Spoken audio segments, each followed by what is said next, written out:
Good evening, humans. Tyrannosaurusmoth here, and tonight we're taking a look at the Legends of Lucha Libre, Luchacitos, Tinieblas Jr., and Alushe figures from Boss Fight Studio and Mask Republic. I've been wanting a Tinieblas Jr. figure in particular for a long time, so the question is, does this hit the spot until we hopefully eventually get a Fanaticos and or premium figure from those two companies? Well, let's talk about that.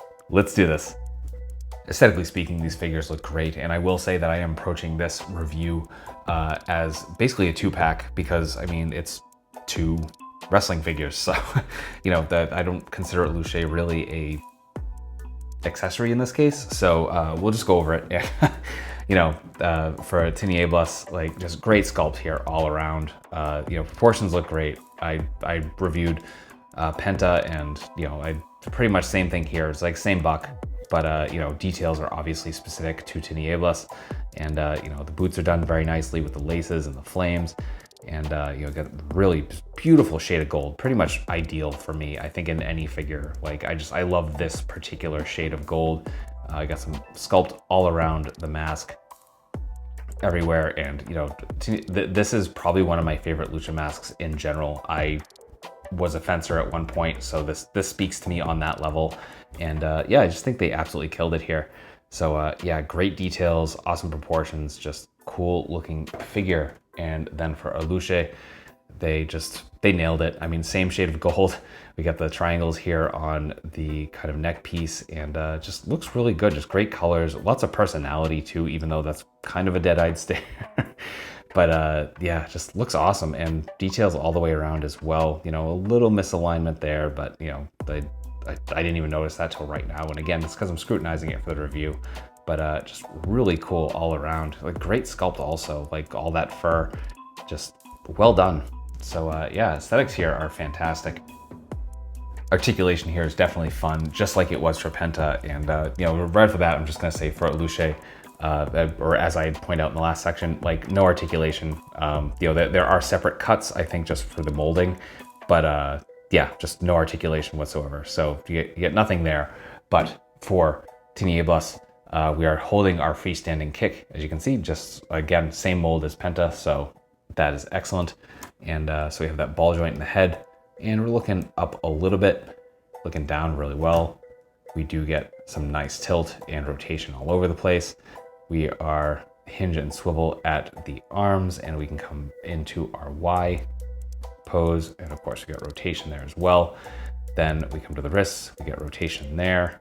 Nothing in the torso, but we do get legs on ball joints, so we're coming out about that far, and we get rotation there as well, because again, the sculpt is pretty generous there, so you can see we get some thigh rotation as well. And yeah, that'll do it for articulation, actually. So yeah, that's articulation. Getting into some size comparisons, here they are with some similar sized figures. So the Jack Specific Mechasonic, the Loyal Subjects Armored Red Ranger, the Luchacitos Penta, and then finally the Spy Monkey Creations, a kit bash of my true form,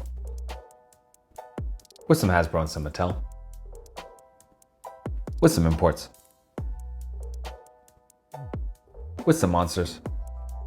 Finally, with articulated icons, Oni and yours truly in human form as a Valaverse Action Force figure.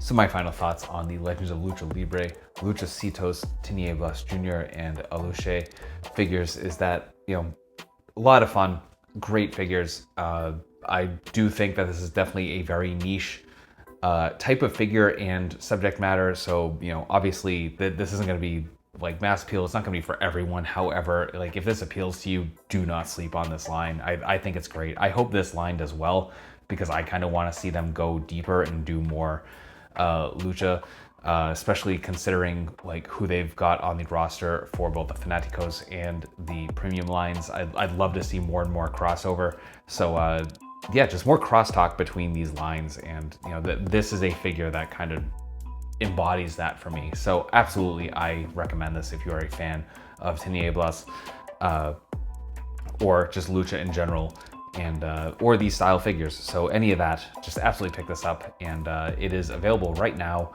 on the Boss Fight Studio store. So I'll have a link for that in the description below. So check that out if you are interested. And with that being said, I hope you found this review informative and somewhat entertaining, because if you did, I hope that you join me again. I do multiple reviews a week of action figures related to tokusatsu, dinosaurs, monsters, pro wrestling, and more. So if any of that appeals to you, come on back. Let's talk some more toys. Let's have some fun. Let's escape the world for a while. And yeah, ultimately, I just hope you're well. I hope that all of your toy dreams come true. And most importantly, I hope that you and yours stay weird, simians.